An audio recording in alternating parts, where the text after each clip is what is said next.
स्वागत है दोस्तों आप सभी का मेरे चैनल पे। तो आज हम देखेंगे एक्सरसाइज 4.2 का क्वेश्चन नंबर फर्स्ट, जो कि क्वेश्चन है आप यहाँ पे देख सकते हैं जैसे कि find the roots of the following quadratic equations by factorisation method. Factorisation method उसी को बोलते हैं जिसमें हम मिडिल टर्म को स्प्लिट करते हैं दो पार्ट्स में, जो जैसा कि मैंने अपने पिछले वीडियो में बताया है। तो इसमें भी सेम हमें मिडिल टर्म को स्प्लिट करके और x के दो वैल्यूज़ आएंगे, हम लोग को दोनों वैल्यूज़ निकालने हैं। तो हम चलते हैं अपने क्वेश्चन की तरफ। तो हमारा पहला क्वेश्चन है x square minus 3x minus 10 equals to 0। तो x square minus 3x minus 10 equals to 0, हम यहाँ पे सम और प्रोडक्ट चेक करेंगे। सम और प्रोडक्ट मैंने अपने पिछले वीडियो में बताया था, पर फिर भी यहाँ फिर से मैं बता देता हूँ आपको। सम कहते हैं हम मिडिल वाले टर्म को। इस इक्वेशन को हम A X square plus B X plus C equals to 0 से कंपेयर करते हैं। और यहाँ पे बी जो टर्म रहता है, बी सेंटर वाला टर्म रहता है सम। तो यहाँ पे सेंटर वाला टर्म बी के साथ हमेशा यहाँ पे इक्वेशन के हिसाब से पॉजिटिव साइन रहता है, पर यहाँ पे 3 के साथ नेगेटिव साइन है, तो ये बी यहाँ पे होगा -3। और प्रोडक्ट होता है ए और सी का मल्टीप्लिकेशन, मतलब ये हो गया हमारा बी और ये होता है ए और सी का मल्टीप्लिकेशन। तो ए यहाँ पे क्या है, एक्स स्क्वायर के साथ कुछ भी नहीं है तो मतलब 1, और बी सी हमारा है -10। सी के साथ पॉजिटिव साइड रहता है इक्वेशन के हिसाब से, यहाँ पे -10 है तो -10, तो प्रोडक्ट हो गया -10। अब हम लोग -10 का यहाँ पे एलसीएम लेते हैं। अगर एलसीएम आप नहीं लेना चाहें, अगर आपसे डायरेक्ट बन जाता है तो और अच्छी बात है, आप डायरेक्ट भी बना सकते हैं। -10 को हमें ऐसे स्प्लिट करना है कि हम लोग जब उसको ऐड करें या फिर सब्ट्रैक्ट करें तो हम लोग को यहाँ पे -3 मिले। अब 10 को एंड कैल्शियम निकालेंगे तो जाहिर सी बात है सिर्फ 2 और 10 ही आएंगे। तो 5 2 ज़ा 5 2 ज़ा 10, ठीक है, सबको पता है।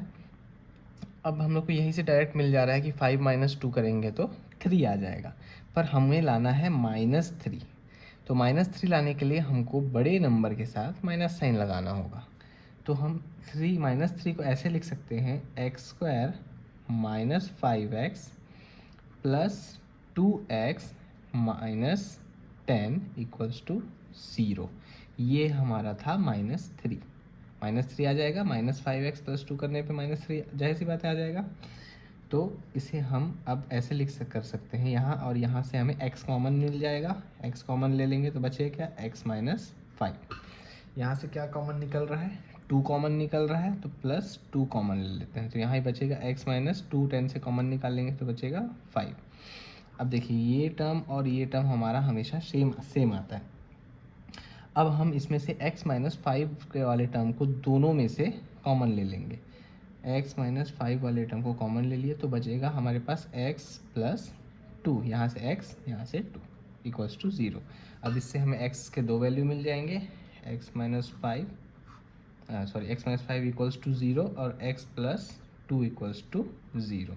तो x -5 इधर पॉजिटिव है, उधर चल जाएगा तो -5 इधर नेगेटिव है, उधर चल जाएगा तो पॉजिटिव हो जाएगा, तो x इक्वल्स टू 5। ये एक वैल्यू हो गया x का, और इधर 2 पॉजिटिव है, उधर जाएगा तो नेगेटिव हो जाएगा, तो x इक्वल्स टू -2। तो ये हमारे हो गए आंसर, x के दो वैल्यू 5 और -2। तो x इक्वल्स टू 5, -2। अब हमें अगर चेक करना होगा तो हम इस वैल्यू को एक बार इस इक्वेशन में डालेंगे। अगर हमें 0 मिल जाता है हमारा मतलब हमारा आंसर सही है। अगर चेक करने के लिए बोले तो आप कर सकते हैं, नहीं ज़रूरी नहीं है।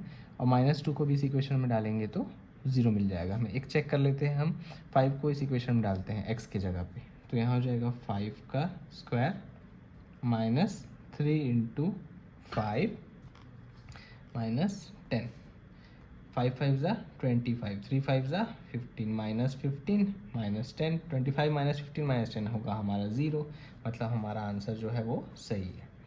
ठीक है, हम बढ़ते हैं अपने नेक्स्ट क्वेश्चन की तरफ। तो हमारा जो नेक्स्ट क्वेश्चन है वो है, हम सेकंड वाले को रील्स के थ्रू सॉल्व कर लेंगे। हम अभी थर्ड बनाते हैं। थर्ड थोड़ा सा हार्ड टाइप का भी है, सेकंड तो इजी है। थर्ड हमारा जो क्वेश्चन है वो है √2x² + 7x + 5√2 = 0 है। √2x² + 7x + 5√2 = 0। अब यहाँ पे सम हमारा क्या है? सम है +7 और प्रोडक्ट क्या है? √2 × 5√2।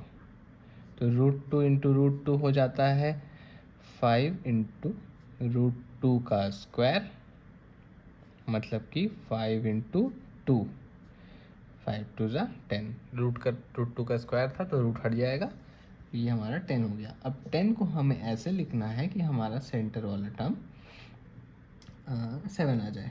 जाहिर सी बात है, हमने अभी बनाया 5 × 2 इसका LCM होगा, तो हम ऐसे लिख सकते हैं +5, यहाँ पे पॉजिटिव नेगेटिव का कोई टेंशन ही नहीं है, तो लिख सकते हैं डायरेक्ट हम लोग +5 + 2, तो हो जाएगा √2x² + 5x + 2x, हो गया 5 + 2 7 + 5√2 = 0। अब यहाँ से कुछ कॉमन निकल रहा है क्या? x कॉमन निकल रहा है, x कॉमन निकाल लो, बचेगा √2x + 5। यहाँ से क्या कॉमन निकलेगा? यहाँ 2 है, यहाँ √2 है, तो हम यहाँ से √2 कॉमन निकाल सकते हैं। 2 में से √2 कॉमन निकालेंगे तो 2 को हम कैसे लिख सकते हैं? √2 × √2। तो हम √2 अगर कॉमन निकालेंगे 2 में से, तो हमारे पास बचेगा एक √2, तो प्लस √2 √2x + 5 = 0। अब यहाँ से √2x + 5 आ गए, सेम दोनों को कॉमन निकाल लो, √2x + 5 प्लस बचा क्या? x + √2 into x + √2। अब हमें यहाँ से x के दो वैल्यू मिल जाएंगे, √2x + 5 = 0 और x + √2 = 0। तो x यहाँ से मिल जाएगा हमें, √2x = +5 पॉजिटिव था, उधर चल जाएगा -5, यहाँ पर √2 पॉजिटिव है, उधर चल जाएगा -√2। एक वैल्यू हमें x का मिल गया -√2, दूसरा वैल्यू अब यहाँ से फाइंड कर लेते हैं। अब √2 x के साथ मल्टीप्लिकेशन में है, तो उधर भेजेंगे तो ये डिवीजन में आ जाएगा, -5/√2। ये हो गया दूसरा वैल्यू x का। अब अगर हम चाहें इस वैल्यू को इसमें पुट करके चेक कर सकते हैं आंसर, ठीक है। हम अपने नेक्स्ट क्वेश्चन की तरफ चलते हैं। तो हमारा नेक्स्ट क्वेश्चन जो है, हम बनाते हैं फोर्थ वाले को, थर्ड वाले को हम रील्स में बना लेंगे। फोर्थ वाला जो क्वेश्चन है वो है, ये बन जाता है 2x² - x + 1/8 = 0, ठीक है। अब यहाँ पे सम क्या आएगा? सम आ जाएगा, यहाँ पे x के साथ कुछ भी नहीं है तो -1, नेगेटिव साइन है। प्रोडक्ट आ जाएगा 2 × 1/8, तो 2 1 ज़ा 2 4 ज़ा 1/4। अब 1/4 को हम कैसे लिखें कि हमारा यहाँ पे -1 आ जाए? ये थोड़ा सा कॉम्प्लिकेटेड होगा, तो इसलिए हम ये मेथड नहीं यूज़ करेंगे यहाँ पे। अगर कहीं पे भी क्वेश्चन में आपको ऐसा देता है कि नीचे डिनोमिनेटर में कोई भी नंबर आ रहा है, कहीं पे फ्रैक्शन वाला टर्म आ रहा है, तो उस कंडीशन पे आप इस पूरे फ्रैक्शन को, इस पूरे इक्वेशन को उस नंबर से मल्टीप्लाई कर दें। मतलब कि इस पूरे इक्वेशन को हम 8 से मल्टीप्लाई कर दें। तो ऐसे में हमारा इक्वेशन क्या बन जाएगा? अगर हम इसे 8 से मल्टीप्लाई करेंगे तो 8 2 ज़ा 16x², 8 × -1 -8x, और 8 × 1/8 क्या होगा? 8 × 1/8 और 8 कैंसिल हो जाएगा, तो क्या बचेगा? 1।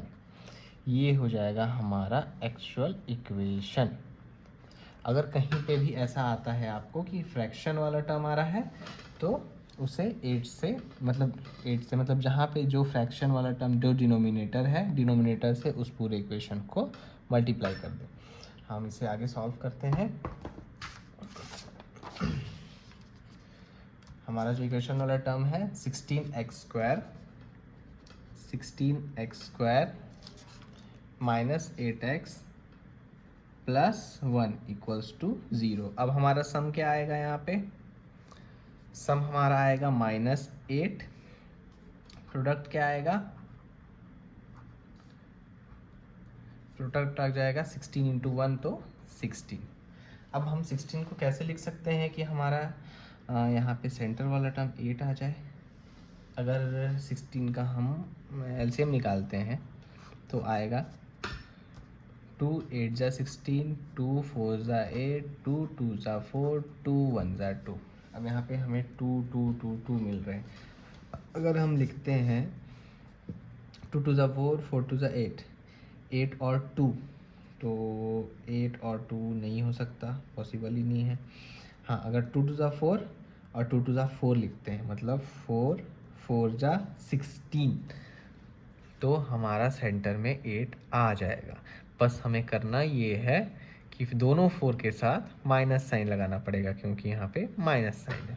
तो ये हमारा इक्वेशन बनेगा 16x² minus 4x minus 4x, 8 को ऐसे लिख रहे हैं, प्लस 1 इक्वल्स टू 0। अब यहाँ से कॉमन क्या निकलेगा? दोनों में से 4x कॉमन निकल जाएगा। 4x 16x² में से 4x कॉमन निकालेंगे तो 4 4 जा 16 होता है, 4 बचेगा, x कॉमन निकलेगा तो एक x बचेगा, माइनस यहाँ पे क्या बचेगा? 4x कॉमन निकलेगा तो 1 बचेगा। यहाँ से कुछ कॉमन निकल रहा है? कुछ भी नहीं निकल रहा है, तो -1 कॉमन निकाल लेते हैं, क्योंकि यहाँ पहले नंबर के साथ माइनस साइन है और हमें इस इक्वेशन को भी इससे मैच करवाना है। तो ये हो जाएगा माइनस, इसमें से कॉमन हो जाएगा तो 4x हो जाएगा, यहाँ पे पॉजिटिव था तो ये -1 हो जाएगा, इक्वल्स टू 0। अगर आपको मेरे सॉल्यूशन में कुछ भी कन्फ्यूजन लगता है आप कमेंट्स पे लिख सकते हैं, मैं आपको फिर से उस चीज़ को समझा दूँगा। हाँ, तो फिर अब यहाँ से हमें मिल गया 4x - 1, 4x - 1, इसे कॉमन निकाल लो, 4x - 1, फिर क्या बचा? 4x और यहाँ पे -1। तो अगर आप ध्यान से देखेंगे तो हमें दो सेम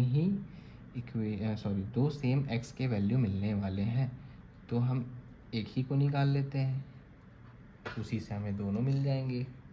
तो 4x - 1 इक्वल्स टू 0, -1 को उधर भेज दो तो हो जाएगा +1, x के साथ 4 यहाँ पे मल्टीप्लिकेशन में है तो उधर भेज देंगे तो ये डिवीजन में चल जाएगा, तो 1/4। तो x के दो वैल्यू आने वाले थे, दोनों सेम इक्वेशन थे, इसलिए हम एक ही बनाए। तो x का वैल्यू यहाँ पे मिलता है हमें 1/4, 1/4। तो ये हमारा था 4th क्वेश्चन। हमने फर्स्ट, थर्ड और 4th क्वेश्चन बना लिया है, और हम सेकंड और थर्ड को अपने रील्स में बना लेंगे, और बाकी जो हमारे वर्ड प्रॉब्लम्स है उसे हम अपने नेक्स्ट वीडियो में सॉल्व करेंगे। तो बने रहिए मेरे साथ। अगर वीडियो अच्छा लगा हो, आपको समझ आ रहा हो, तो चैनल को सब्सक्राइब कर लें आगे मेरे साथ बनने रहने के लिए। Thank you so much.